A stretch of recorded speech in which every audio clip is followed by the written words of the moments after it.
안녕하세요. 저는 40대 직장인입니다.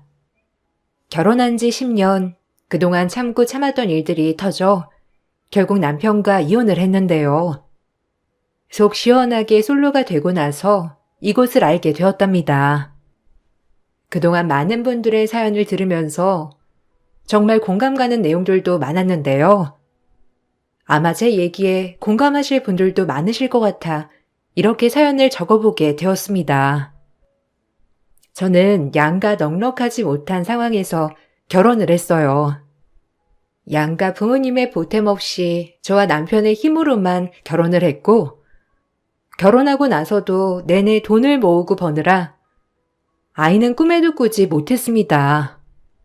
그나마 친정 부모님께서는 시집 갈 때 아무것도 보태주지 못했던 것을 내내 미안해 하시면서 뭐라도 하나 해주시려고 했는데, 이상하게 시댁 식구들은 뭔가 맡겨놓은 것처럼 이것저것 다 요구하기만 하셨어요.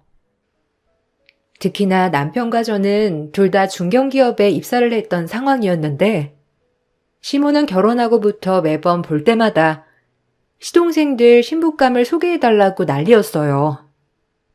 남편은 3남 1녀 중 맞이였는데, 시누이와 바로 아래 남동생은 알아서 생활을 했지만, 유독 막내 시동생은 시모 치마폭에 쌓여서 철이 정말 없었거든요. 딱 막내 시동생만 여자친구를 소개해달라며 난리였죠. 우리 동현이 인물도 훤하고 이 정도면 능력도 좋고 여자애들이 쫄쫄 쫓아다녀도 부족한데 어떻게 된 게 이 시골 총구석에 있어서 그런가. 좋다는 여자애 한 명이 없네. 학교만 졸업하면 너네들처럼 도시에 나가가지고 여자들 다 후리고 다닐 건데 지금은 영 애들도 없고 말이야. 그러지 말고 우리 동영이 짝 좀 찾아봐라. 너 다니는 회사에 젊은 처자들 있지 않니? 우리 아들에 비해서는 한참 모자라겠지만 그래도 거기 처자들이면 괜찮으니까. 어머님, 저희 회사 다니는 여자들이면 스펙 진짜 대단한 거예요. 그리고 그런 스펙 가진 여자들이 뭐가 부족하다고. 도련님 아직 학생이고 졸업도 못했잖아요. 근데 이번에도 졸업 못하신대요? 도련님 나이면 벌써 졸업하고도 남았어야 하는 건데. 어머님 자꾸 도련님 감싸돌지 마시고 혼도 내세요. 아직까지 졸업 학점도 못 받고 다른 자격증 필요한 것도 아닌데 학교를 몇 번이나 다니시는 거예요. 아이고, 원래 우리 아들이 똑똑한데 아직 기회가 안 와서 그런 거지. 우리 애가 또 맡겨놓으면 일은 기가 막히게 잘하는데 대학이야 어쨌거나 졸업만 하면 되는 거 아니니? 그리고 남자는 남자 구실만 잘하면 되는 거야. 뭐가 문제야? 직장이야 네 직장 동료들이면 돈도 꽤 벌 텐데 요즘은 여자 남자 구별 안 하고 산다며. 그러면 누가 벌든 무슨 상관이야?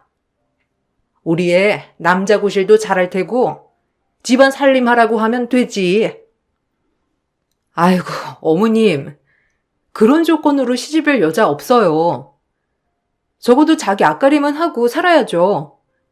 제가 아는 분들은 다 시집 가거나 남자친구 있어서 소개해줄 사람 없어요. 정 소개받고 싶으시면 나중에 남편한테 한번 물어보세요. 저희는 연령대도 높은데 아마 남편네 팀원들 중에서는 어린 사람들도 많이 있을걸요? 저한테 말하는 것보다 남편한테 말씀하시는 게 나을 것 같은데. 에이, 네 신랑 다니는 곳은 그런 게 좀 험하잖아. 괜히 말 꺼냈다가 사이 어색해지면 어떻게 하라고? 너야 이제 결혼했으니까 그만둬도 별로 상관없지만 남자들은 그런 게 치명적이잖니. 암튼 네가 잘 찾아봐. 우리 애 정도면 괜찮지 않니? 내가 우리 아들이라서 하는 얘기가 아니라 내가 내 친구들 아들 찾아봐도 우리 아들만한 애 찾지 못하겠던데. 시모는 정말 난장판인 시동생을 보면서도 자기 아들만한 사람 없다며 말을 했어요. 정말 어처구니가 없었고 아무리 사실을 말해도 시모는 절대 그렇지 않다면서 부인하시기만 했죠. 심지어 저보다는 남편 직장 동료들이 더 젊다고 말씀을 드려도 신랑은 회사 체면이 있으니 안 되고 꼭 저한테만 그런 말씀을 하시니 더 당황했어요. 매번 저에게 시동생 소개해줄 여자 찾아오라고 말씀하셨지만 전 한 번도 찾아볼 생각도 안 했죠. 결혼 10년 내내 들어도 매번 거절을 했는데 시모는 지치지도 않으신지 매번 저에게 요구하셨어요. 시동생 소개를 해달라는 것으로 그쳤다면 전 시댁에 대한 생각이 이렇게나 최악이진 않았을 것 같아요. 시모는 더군다나 넉넉하지 않은 형편에도 남들에게 보이는 게 중요해서 매번 물건을 최고급 새 걸로 갖추길 원하셨어요. 집에 자꾸 가전 가구들이 고장난다면서 매번 바꾸려고만 하셨죠. 그 바꾸는 비용은 장남인 남편에게 요구를 하셨어요. 내가 저번에 친구네 집에 갔는데 이번 에어컨을 엄청 좋은 걸로 샀더라고. 바람도 조절 잘 되고 온도도 엄청 시원하더라. 안 그래도 우리 집 에어컨 5년은 더 된 거잖아. 그건 새 거라 그런지 기능도 많고 시원하고 좋더라. 나도 이번에 에어컨 좀 바꿀까 싶은데 어떻게 생각하니? 아니 우리 집 에어컨은 시원하지도 않고 낡기도 낡았잖아. 손님들도 자주 오는데 집이 답답하면 되겠니? 어머님, 에어컨 바꾸신 지 5년밖에 안 됐어요. 그리고 고장났으면 수리받으실 생각을 해야지 왜 바꿔요? 어머님 저번에 냉장고 고장난 것 같다면서 멀쩡한 냉장고도 바꾸셨잖아요. 냉장고 바꾸신 지 얼마나 됐다고 또 에어컨까지 바꾸시려고요? 가전제품은 저 결혼하고 나서 한 번씩 다 바꾸셨는데 이번에 또 바꾸시는 건 너무 이른 것 같아요. 차라리 수리 제가 불러드릴 테니 수리 맡겨보세요. 아니, 내가 고장난 것 같다는데 무슨 수리를 맡겨? 오래돼서 그런 거라니까. 새 걸로 바꾸면 다 잘 돌아가. 그리고 에어컨 바꾸는 거 얼마나 한다고 그래? 냉장고처럼 비싼 걸로 바꾸겠다는 것도 아니고 그냥 돈 100만 원 정도만 쓰면 되는 건데 내가 너한테 바꿔달라니? 우리 아들한테 바꿔달라고 해야겠다. 너랑 얘기하면 다 안 된다고만 하니까. 남편한테 말씀하셔도 똑같아요. 어머님 남편 지금 어머님이 냉장고 사달라, TV 사달라 해서 나가는 돈만 해도 수십만 원 매달 나가요. 안 그래도 생활비 빠듯하게 낸다면서 힘들다고 하는데 어머님은 아들 안쓰럽지 않으세요? 그냥 올해는 그냥 수리받고 쓰세요. 계속 그렇게 바꾸시지 마시고 고장난 거는 수리도 하시고 쓰세요. 처음 시모가 가전제품이나 가구를 바꿔달라고 하면 남편은 어떻게 돈이 있었는지 무조건 바꿔주기도 했어요. 그러다가 점점 그 돈들이 쌓여서 자신이 감당 못할 정도가 되자 남편은 생활비도 못 주겠다며 말을 했던 적도 있었죠. 그 뒤로는 시모가 뭔가 사달라고 하는 걸 거절하는 듯 했지만 시모는 그 뒤론 저에게 뭐가 고장났고 필요하다면서 말을 꺼내시기 시작하셨죠. 저는 그 말을 한 번도 들어주지 않고 고쳐서 쓰시라 수리기사 불러드리겠다고 했지만요. 저와 남편은 월급 중 정해진 생활비를 제외하고는 각자 관리를 했어요. 그래서 공통적으로 지출하는 금액을 제외하고는 개인적인 지출은 나머지 금액에서 관리를 했는데 남편은 계획 없이 쓰다 보니 생활비를 제대로 내지 못할 때가 많았죠. 시댁 식구들은 전체적으로 다른 사람들에게 보이는 것이 중요했어요. 남편도 보이는 것이 중요하다 보니 온갖 치장에 다른 사람들에게 술이며 저녁이며 사주면서 쓰는 돈들이 대부분이었어요. 가장 철이 없었던 사람은 바로 시동생이었어요. 대학도 졸업장도 받지 못한 채 결국 1년씩 계속 연장해 학교를 다니고 있었던 시동생은 자신보다 훨씬 어린 대학교 친구들과 어울려 다니면서 돈을 썼고, 그 친구들이 자신을 따르자 대장 노릇을 하기 시작했죠. 어느 날은 학교에 일이 있어서 차를 써야 한다면서 저에게 차를 빌려달라고 남편을 통해 부탁을 해왔어요. 취업 때문에 지방에 가봐야 한다는 말을 하길래 차를 빌려주게 되었는데 일주일 후에 온 차 상태는 정말 엉망진창이었습니다. 이것 때문에 남편과도 정말 크게 다퉜어요. 도대체 이게 뭐 하는 짓이야? 당신 시동생이 별말 안 했어? 차를 저꼴로 만들어 놓고서는 세차도 안 하고 그냥 가져다 놓는 사람이 어디 있어? 그리고 왜 내 전화는 안 받는 거래? 그래도 미안한 마음이 들기는 하나 봐. 나 저거 못 쓰니까 당신이 내일부터 출근할 때 저 차 쓰고 나 내일 당신 차 쓸 테니까 그렇게 알아. 어떻게 양심도 없이 저러고 그냥 갈 수가 있어. 걔가 아직 어려서 그래. 그리고 세차하려면 돈 있어야 하는데 걔가 돈이 어디 있어. 그냥 멀쩡히 차 가지고 온 것만으로도 다행이다 생각해야지. 내가 내일 당신 차 끌고 갈 테니까 화 풀어. 세차는 내일 맡길게. 그리고 걔 나이에 다 자기보다 어린 동생들인데 좀 잘났다는 거 보여주고 싶을 수도 있는 거지. 어른이 돼서 그거 하나 이해를 못 해줘? 뭐? 지금 이게 이해를 해줘야 하는 일이야? 하루도 아니고 일주일이나 차를 빌려다 썼으면 기름값을 주던지 아니면 기름이라도 채워 넣던지 하다못해 차를 깨끗하게 원래 상태로 만들어 돌려줘야 하는 거 아니야?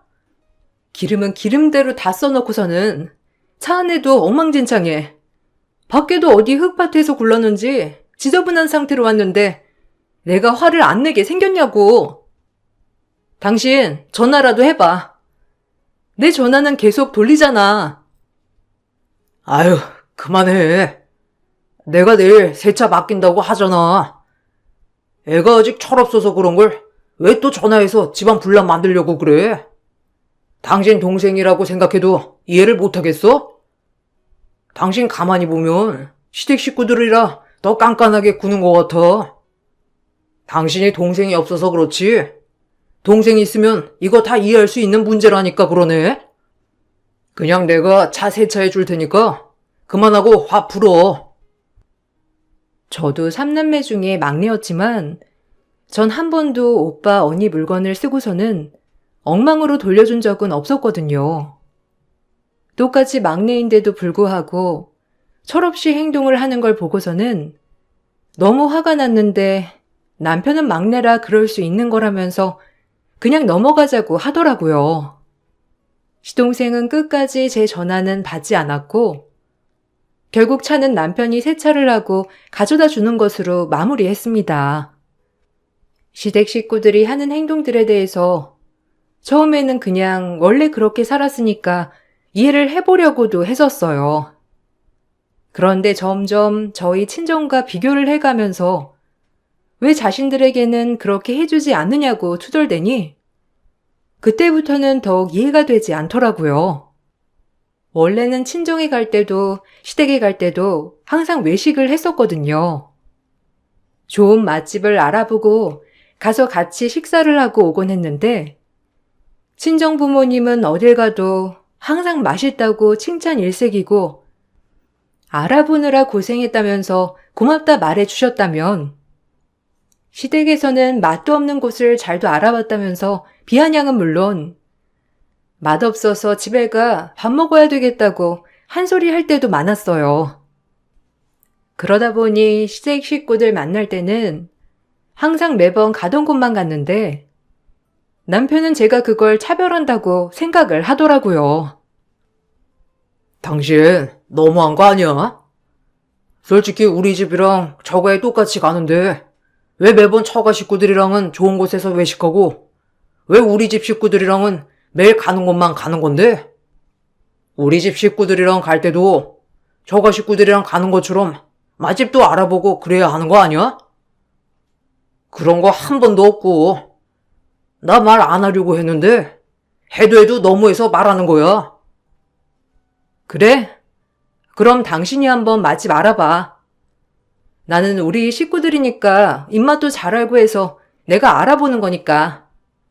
지금까지 친정 식구들이랑 밥 먹으러 갈 때 당신한테 갈 곳 알아보라고 한 적 한 번도 없었잖아. 시댁 식구들이랑 외식하러 갈 곳 당신이 그럼 알아보면 되겠네. 나도 처음에는 알아봤었는데 나는 영 시댁 식구들 입맛에 맞는 곳을 찾기가 쉽지 않더라고.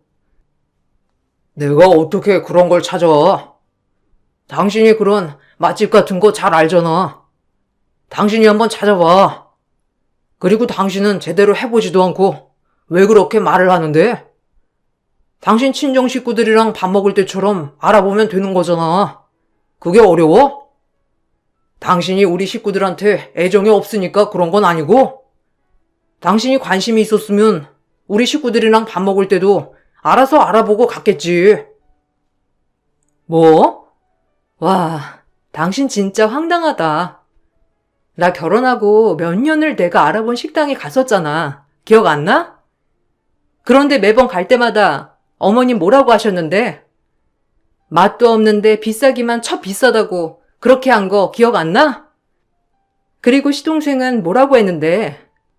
고작 여기 오려고 난리 피웠냐 어쨌냐 한 거 당신 진짜 기억 안 나? 이게 한 번만이었어? 매번 갈 때마다 음식 맛도 없다, 비싸기만 하다. 집에 가서 라면 끓여 먹는 게 훨씬 낫겠다. 내가 이런 소리 몇 번이나 들었을 것 같은데. 그 소리 들으면서도 결혼하고 몇 년을 챙겼는데 나도 지치지 않겠어? 난 안 알아볼 거니까 시댁 식구들이랑 다른 곳에서 외식하고 싶으면 당신이 알아봐. 아니, 그거 몇 번 얘기한 거 가지고 그래. 엄마랑 동생이 좀 어색하고 그러니까 말할 수도 있는 거지. 그리고 그때랑 지금이랑은 다르잖아. 그때는 서로 입맛도 모르고 그러니까 맞지 않는 곳 갈 수도 있었던 거고, 지금은 서로 잘 아니까 더 잘 맞는 곳 찾을 수 있는 거 아니야? 그렇게 잘 찾을 수 있을 것 같으면 당신이 알아보라고. 나보고 알아보라고 하지 말고. 난 어머님이나 시동생한테 맛이 없다느니 돈이 아깝다느니 이런 소리 듣고 싶지 않으니까. 그렇게 가고 싶으면 당신이 알아보고 가. 나보고 차별한다고 하지 말고. 난 진짜 그런 소리 들을 때마다 너무 황당해서 말이 안 나와. 지금까지 뭘 했다고 차별이래? 당신 식구들이 날 차별한 건 아니고? 남편과 둘이서는 크게 문제가 될 부분은 없었지만 항상 부딪히는 것이라면 바로 시댁 관련한 일이었어요. 시댁에 관해서는 서로 생각도 너무 달랐고 바라는 것도 차이가 컸었죠. 시간이 흐를수록 저는 시댁 식구들에 대한 미운 감정은 점점 더 커졌고 그 감정 때문인지 남편까지 미운 마음이 들었어요.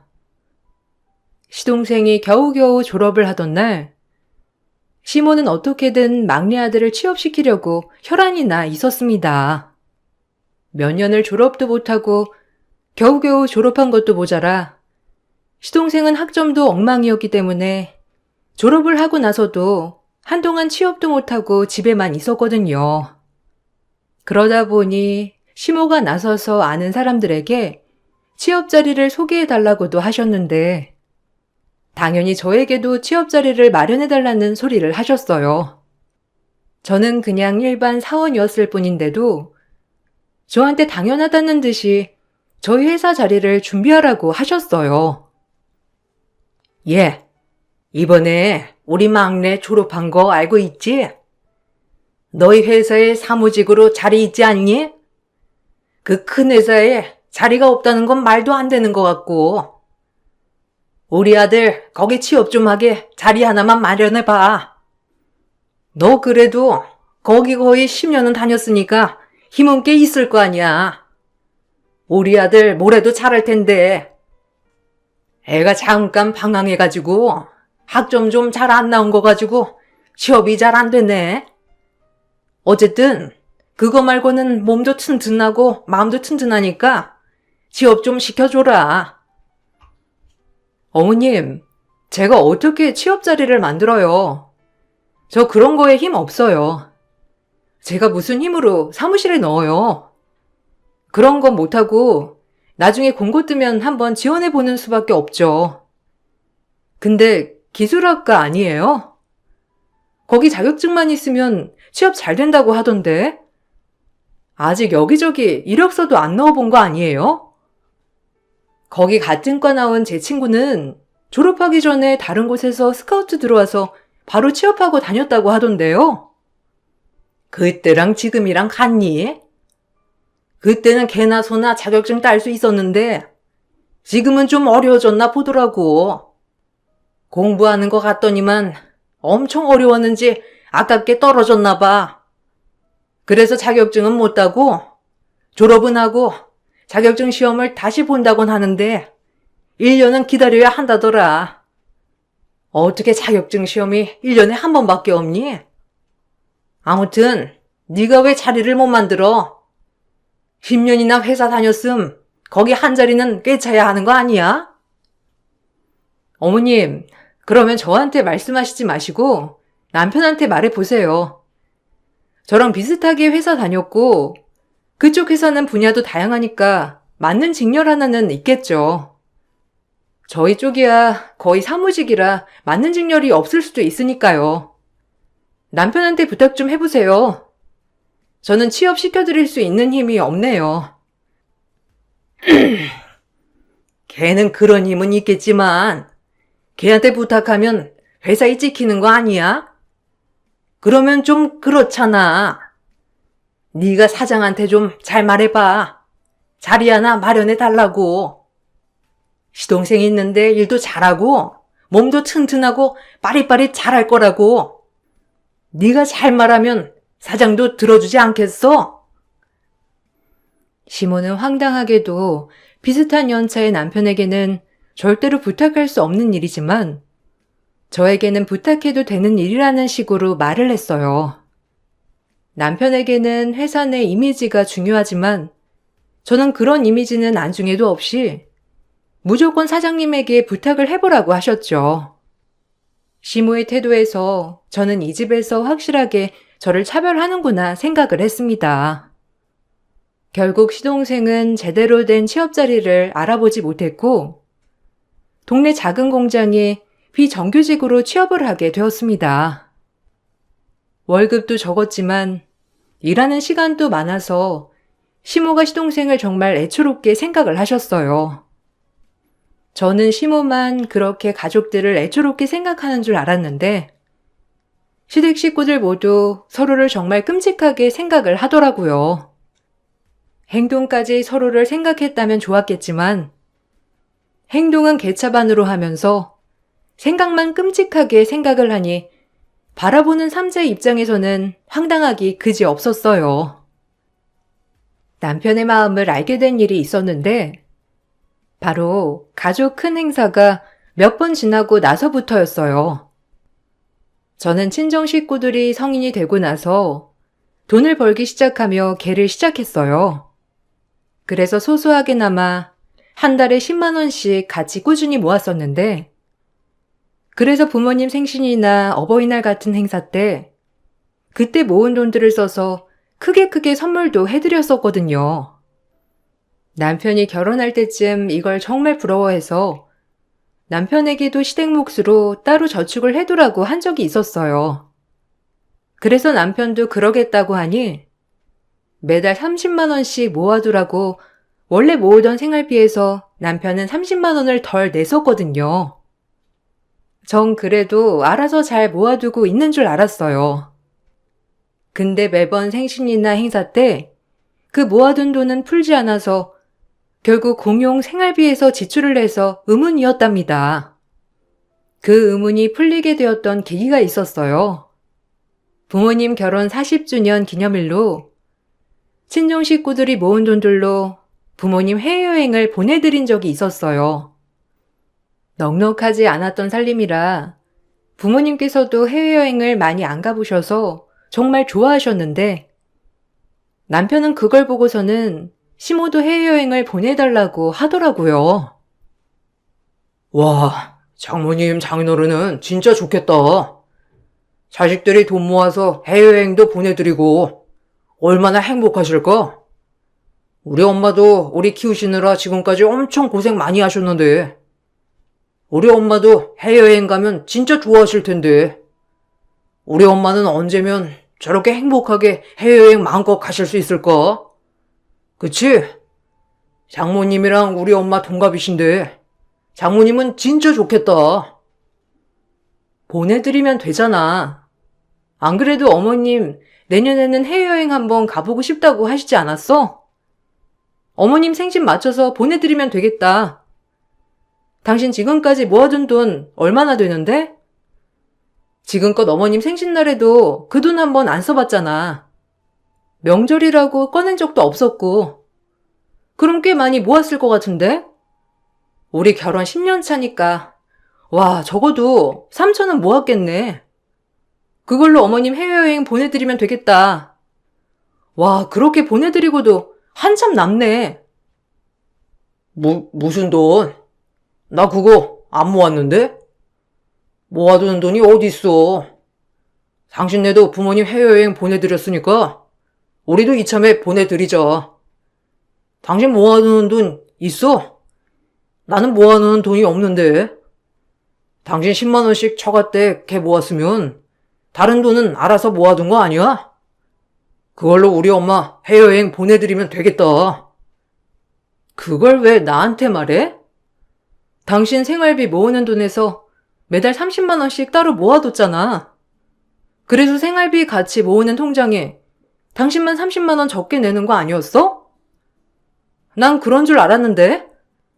아니, 나는 그래도 당신 이해했어. 우리야 성인 되고 아르바이트 하면서부터 쭉 모았으니까. 어느 정도 모아둔 금액도 크고 10만 원씩 모아도 충분하지만 당신은 나랑 결혼하고 나서 시작을 하는 거니까 나보다 훨 많이 모으고 있어도 다 이해했는데 뭘 모아놓은 돈이 없어? 아니 그럼 장인어른이랑 장모님 여행 보내드리는 것도 당신 10만 원씩 모은 걸로만 보냈다는 거야?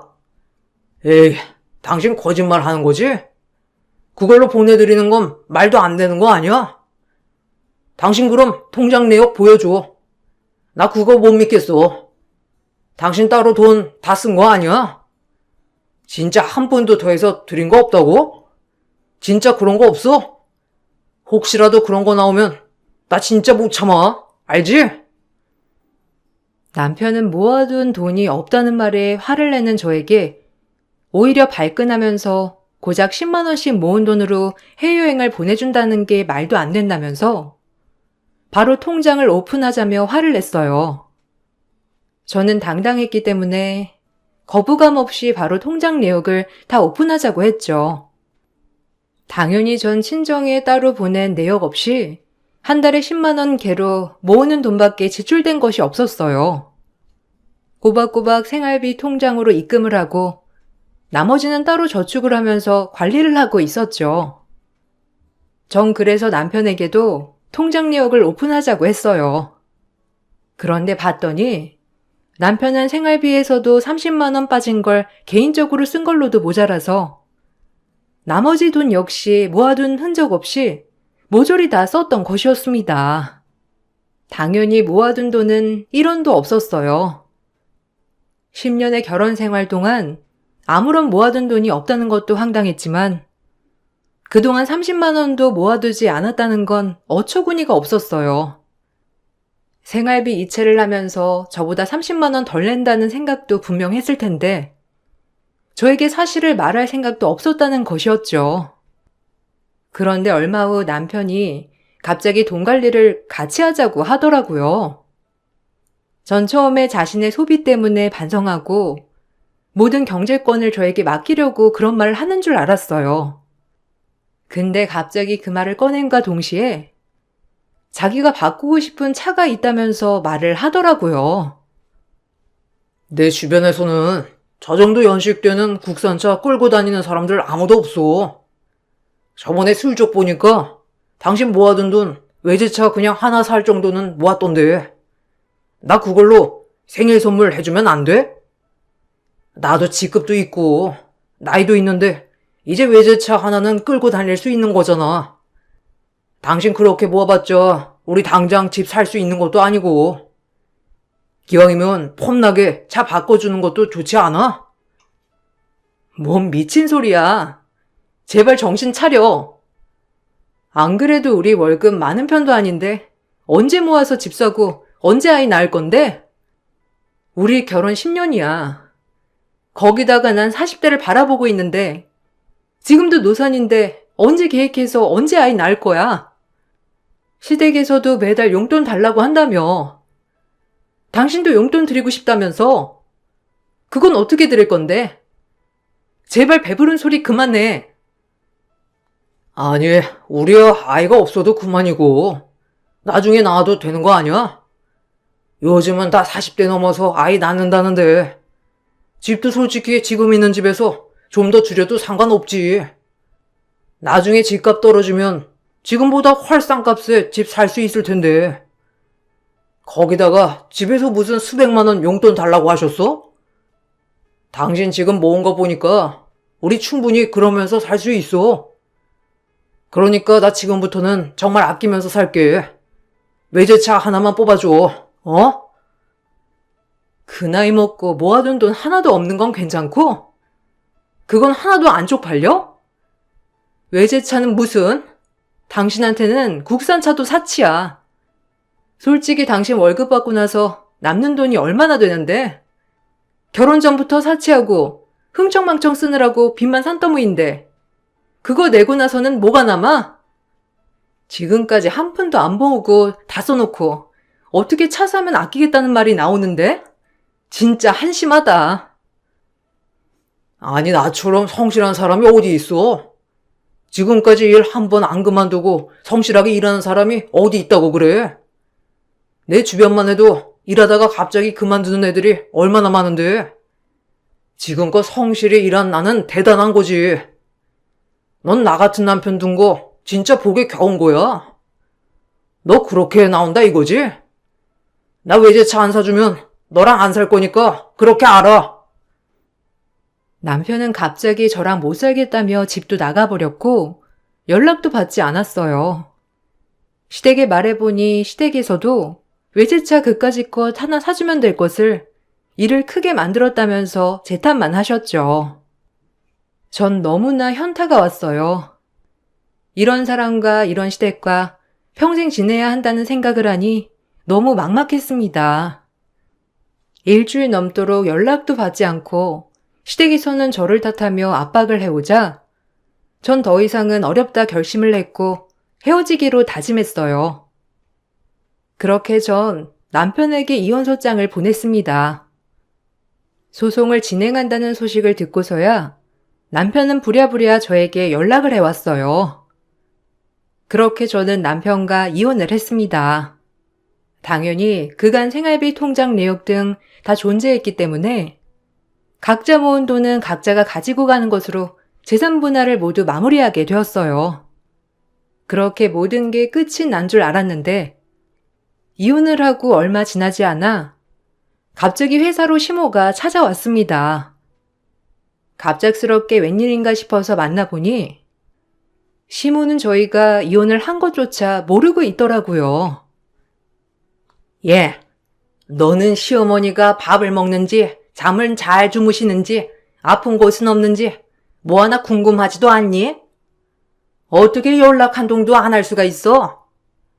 내가 하도 기다리다가 네가 아무런 반응도 없길래 이렇게 찾아왔다. 얼마나 네가 속을 썩이면 우리 아들이 내 전화도 안 받아. 그건 그렇고 네 시동생 이번에 중매회사 가입시키려고 하는데 돈 좀 내놔라.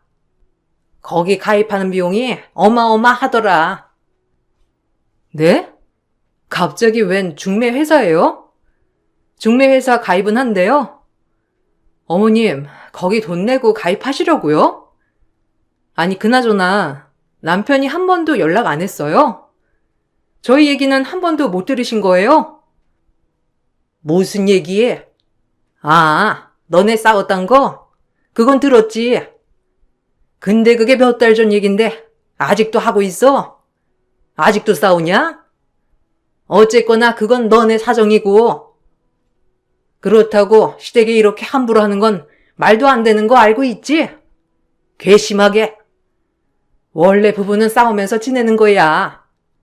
그런데 넌 너무 네 남편 길을 꺾여 놓아서 안 되겠어. 예전 같으면 소방 맞고도 충분했을 건데 요즘 시대가 좋아져서 네가 안 맞는 걸 다행으로 알아야지 원. 제가 왜 소방 맞아요? 차라리 맞았으면 이렇게 10년을 질질 끌지라도 않았을걸. 어머님이 그렇게 아들 오냐오냐 하시니까 지금 이 지경이 된 거예요. 아세요? 큰아들도 모자라서 막내까지 망치시려고요? 중매회사 가입하시기 전에 아들 사람부터 만드시고. 아니 얘가 진짜 무슨 시어미한테 못할 말이 없어. 너 진짜 네 신랑이랑 헤어지려고 하는 거니? 얘가 이혼하는 게 무섭지도 않나? 내가 너 이혼녀 딱지 한번 만들어줘. 잔말 말고 카드나 이리 내. 다짜고짜 카드를 달라는 시모를 보며 전 너무나 황당했지만 바로 남편에게 연락을 했는데 남편은 절대로 시모에게 이혼한 거 말하지 말아달라며 자기 카드를 시모에게 주라고 했어요. 남편이 집을 나간 후에 바로 이혼 소송을 하다 보니 그 전에 남편이 저에게 맡겨뒀었던 카드를 가지고 가지 않았었거든요. 그 카드를 시모에게 주면 되겠다고 하더라고요. 전 그래서 남편 카드 중에서도 한도가 제일 높았던 그 카드를 시모에게 드렸습니다. 그 후는 정말 난리가 났죠. 시모는 신나게 카드를 써제끼기 시작했어요. 내역을 받는 휴대폰 번호가 아직 변경되지 않았는지 내역이 그대로 저에게 문자로 왔는데 아주 백화점을 쓸어 담는 듯 하루에 수백만 원을 쓰시더라고요.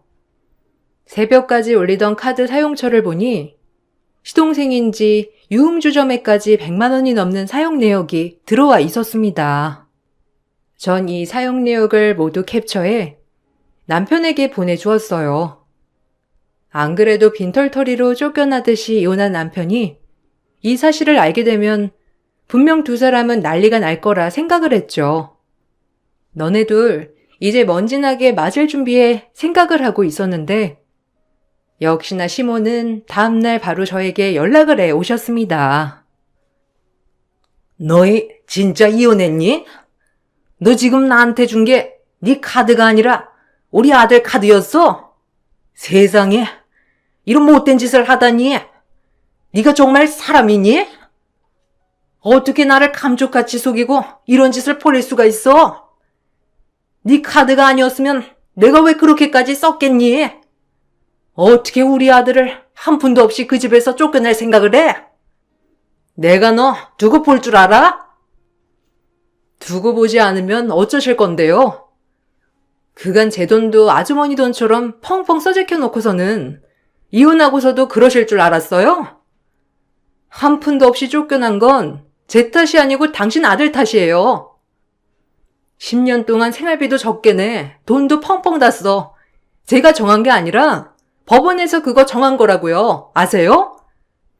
남들한테 보이는 건 중요하시면서 자기 실속은 하나도 못 챙기시는 건 집안 내력인가 봐요? 뭐? 너 지금 말 다 했어? 네가 우리 아들 버리고 무사할 줄 알았니? 우리 아들이 어떤 아들인데? 감히 우리 아들 얼굴에 먹칠을 해? 너 지금 어디야? 내가 너 가만 안 둬. 내가 너 지구 끝까지 쫓아가서 복수할 거니까 그렇게 알아. 복수요? 복수하려면 제가 해야죠. 당신 아드님이 저한테 둘러붙어서 썼던 돈이 얼마인 줄이나 아세요? 생활비도 적게 내면서 나머지 돈으로 뭐 하며 살았는지나 아시냐고요? 안 그래도 제가 이거 억울해가지고 싹 다 받아내려고 했는데 안 되겠네요. 당신네들 사는 집 그게 제가 대출받아서 해드린 건데 그쪽 아드님이 1년만 시간 달라고 해서 기다리고 있었는데 그렇게 억울해하시니 제가 가만히 있으면 안 되겠네요. 당장 회수할 테니까 그렇게 아세요. 시모의 말에 전 바로 대응을 했습니다. 원래 시댁에서 전세를 주고 살았던 집 전세 자금이 사실 제가 대출을 받아서 해줬던 금액이었거든요. 시댁에서는 남편이 해준 것이라 생각을 했는데 사실 남편은 워낙 채무가 많아 그 정도도 나오지 못했고 제가 도움을 줬었는데 이번에 이혼을 하면서 1년만 기다려달라 약속을 받았었거든요. 그런데 전 더 이상 기다리면 안 되겠다 싶어 바로 민사소송을 진행했습니다. 당연히 소송 결과는 제가 이길 수밖에 없었어요. 그렇게 전 민사로 배상도 받고 남편에게 유책 사유가 있었기에 위자료도 받고 남편과 시댁 모두와의 연을 끊었습니다. 나중이 되어서야 남편은 미안하다며 연락을 해왔지만 더 이상 대화를 하고 싶은 생각도 안 들더라고요. 듣기로는 시모와 시동생은 가지고 있는 돈으로 집도 못 구해 거의 시골 촌구석 오래된 집으로 들어갔다고 들었어요. 남편은 이혼을 하고 시모와 시동생 생활비까지 대느라고 연애는커녕 자기 생활도 겨우겨우 해나가고 있다고 하네요.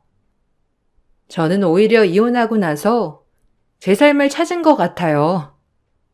그동안 아끼느라 못 해봤던 취미생활도 하고 차도 새로 사게 되었어요. 앞으로는 제 인생을 좀 더 귀중하게 생각해 보려고요. 제 긴 사연을 들어주셔서 감사합니다. 여러분들도 자기 자신을 더 소중하게 생각하시길 바랄게요.